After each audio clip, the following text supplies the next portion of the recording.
The British Empire sent a warship across the world to steal a fruit. Not gold, not territory, a fruit. They believed this single species could feed every enslaved person in the Caribbean forever.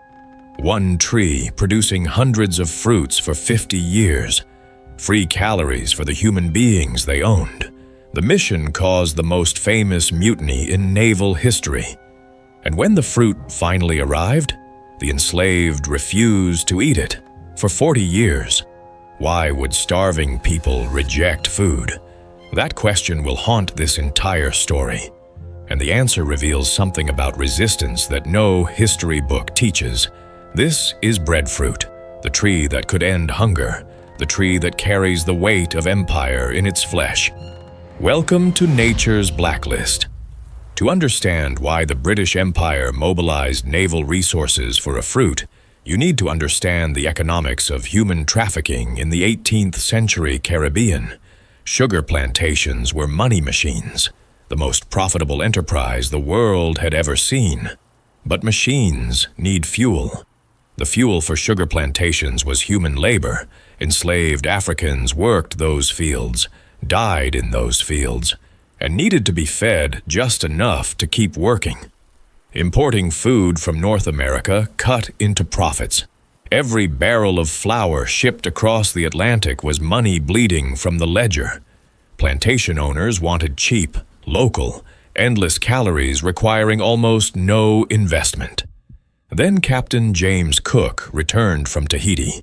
His botanist, Joseph Banks, had seen something that made his pulse race. A tree requiring almost no cultivation, producing massive starchy fruit the size of a human head, feeding entire populations without plowing, without fertilizer, without annual replanting. Banks calculated that a single breadfruit tree could provide more sustenance per acre than any crop known to European agriculture. Plant enough trees and you would never need to import a single barrel of flour again. But what Banks documented went beyond convenience. Breadfruit contained complete protein. All 9 essential amino acids in a single fruit. This was almost unheard of in the plant kingdom. More potassium per serving than 10 bananas. More carbohydrates than potatoes. A glycemic index lower than rice or wheat bread, meaning sustained energy without the crash that left workers collapsing in fields. And when dried and ground into flour, it could be stored for years without spoiling. One tree, over its 50-year lifespan, would produce over 10 tons of food. Banks was not looking at a fruit. He was looking at the end of a logistics problem that had plagued empires for centuries. He lobbied King George III personally, convinced the Admiralty to fund an expedition specifically to acquire breadfruit plants. The ship they chose was called HMS Bounty. William Bligh was not a monster. He was something more dangerous, a competent man executing an immoral mission with mechanical efficiency. Bligh had sailed with Cook. He knew the Pacific. He knew navigation. The Admiralty gave him a small vessel, only 28 meters, and impossible orders. Sail 17,000 miles to Tahiti. Collect over 1,000 living breadfruit plants. Keep tropical specimens alive during a 5-month return voyage through freezing latitudes.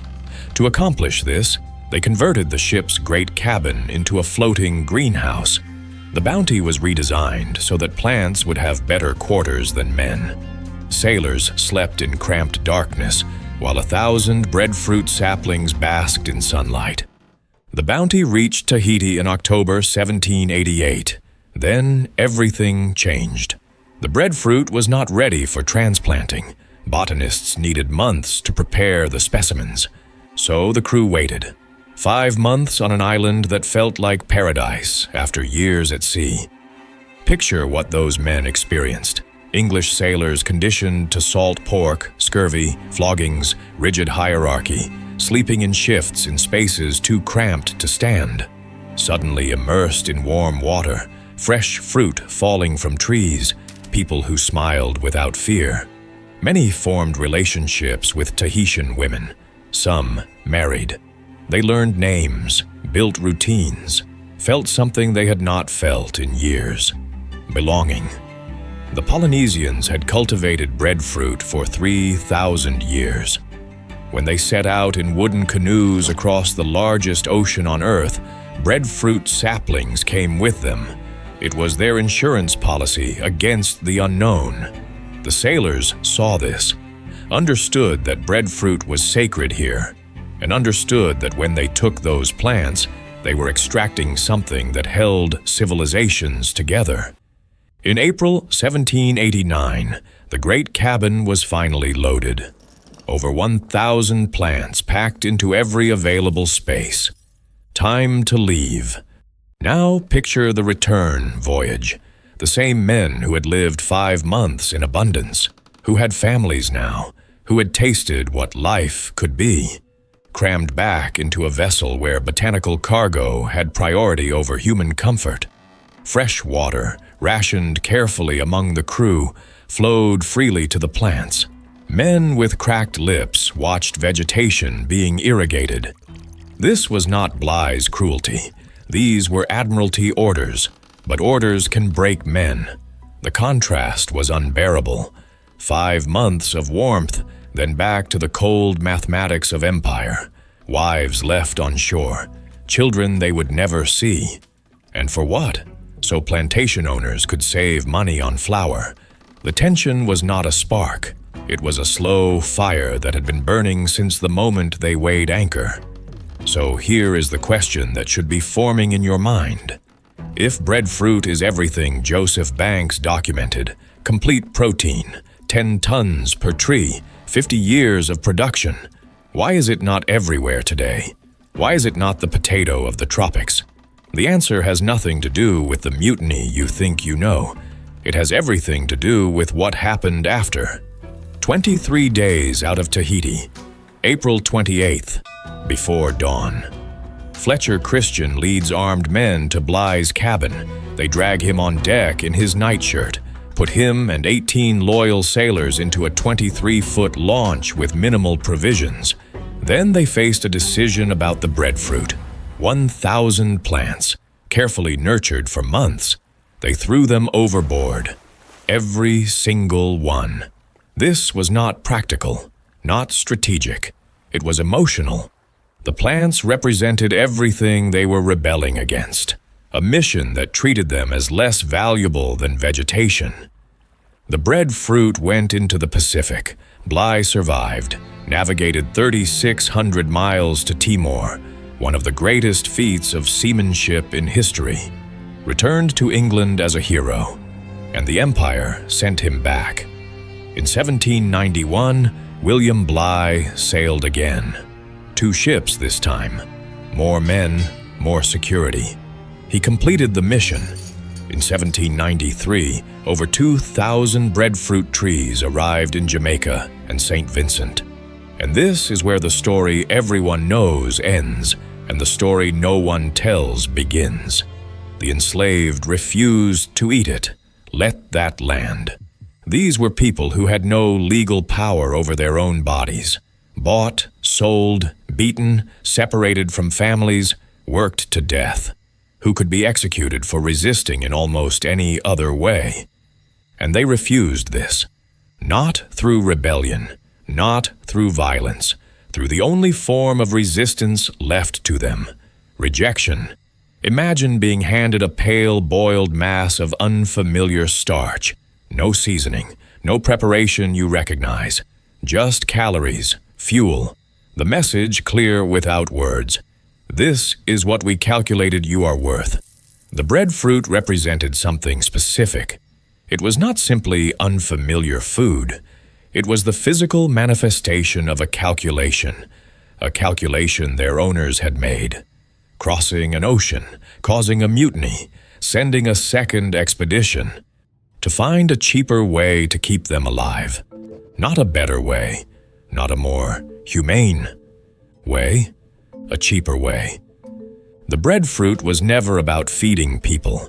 It was about reducing the operating costs of human trafficking, And somehow, despite having no education, no access to information about the Bounty mission, no knowledge of Joseph Banks or the calculations made in London boardrooms, the enslaved people of the Caribbean recognized exactly what that fruit meant.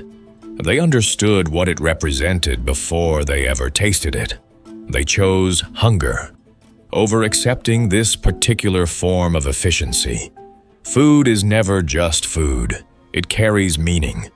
When someone chooses what to eat or what not to eat, they make a statement about identity. One of the few acts of self-determination that persists even under total domination.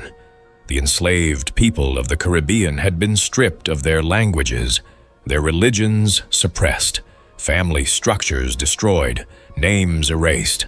But they could not be stripped of their relationship with food. Many continued cultivating provision grounds, small plots where they grew African crops carried in memory across the Middle Passage, okra, yams, callaloo, ackee. These foods connected them to ancestors, to cultures, to humanity. Breadfruit connected them to nothing except the economics of their enslavement. So they refused, fed it to pigs, let it rot for 40 years. The breadfruit eventually became part of Caribbean cuisine, but not because plantation owners forced acceptance. It happened slowly, over generations. After emancipation in 1834, when people could choose freely, some did, found their own recipes, their own preparations, their own relationship with the fruit. Today, roasted breadfruit is beloved in Jamaica, Barbados, Trinidad. Jerk breadfruit, breadfruit chips, breadfruit in coconut milk.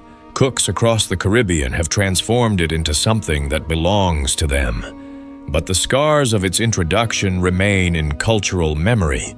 Some older Caribbean people still associate breadfruit with the plantation era, with poverty, with shame.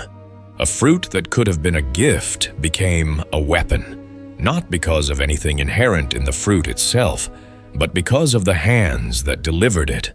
230 years later, climate scientists are making the same calculation Joseph Banks made. Breadfruit thrives in tropical climates that are expanding, requires minimal inputs, no annual plowing, no expensive seeds, no synthetic fertilizers.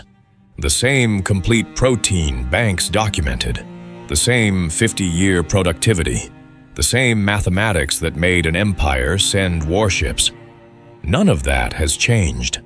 What changed is who controls the equation. Almost no one is growing breadfruit at scale because it cannot be easily commodified. Breadfruit does not travel well, cannot be stored for extended periods without processing, cannot be transformed into shelf-stable products as efficiently as wheat or corn or soy. It works best grown locally and eaten fresh, which means there is no money in building a global breadfruit industry, no patents to file, no proprietary varieties to control, no supply chains to dominate. The industrial food system has no interest in a tree you plant once and harvest for 50 years. They need you buying seeds annually, fertilizers every season, dependent on their infrastructure.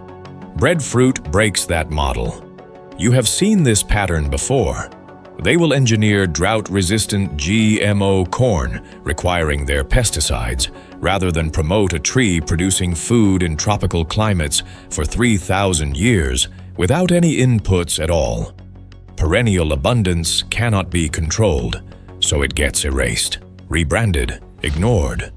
The story of breadfruit is not just about the past. It is about who gets to decide what the world eats, about the difference between feeding people and controlling them. The British Empire sent warships to acquire this plant, prioritized it over sailors' lives, intended it as a tool of oppression. But the fruit itself was always innocent. The enslaved people of the Caribbean taught us something when they refused a fruit wrapped in exploitation. The context of giving matters as much as the gift. Breadfruit was not wrong. The reason they brought it was wrong. If you live in a tropical or subtropical climate, this tree is available to you. One tree, producing fruit for half a century, enough to feed your family. If you choose to grow breadfruit, not because someone calculated it would reduce the cost of feeding you, but because you want to feed yourself, your family, your community on your own terms, you complete a circle that took 230 years to close. You take something meant to control people and turn it into something that liberates them. That is not just gardening, that is resistance. If this vault opened something for you, subscribe to Nature's Blacklist and hit the bell. Every like and every share preserves knowledge they tried to weaponize. Some trees remember everything. The next vault opens soon.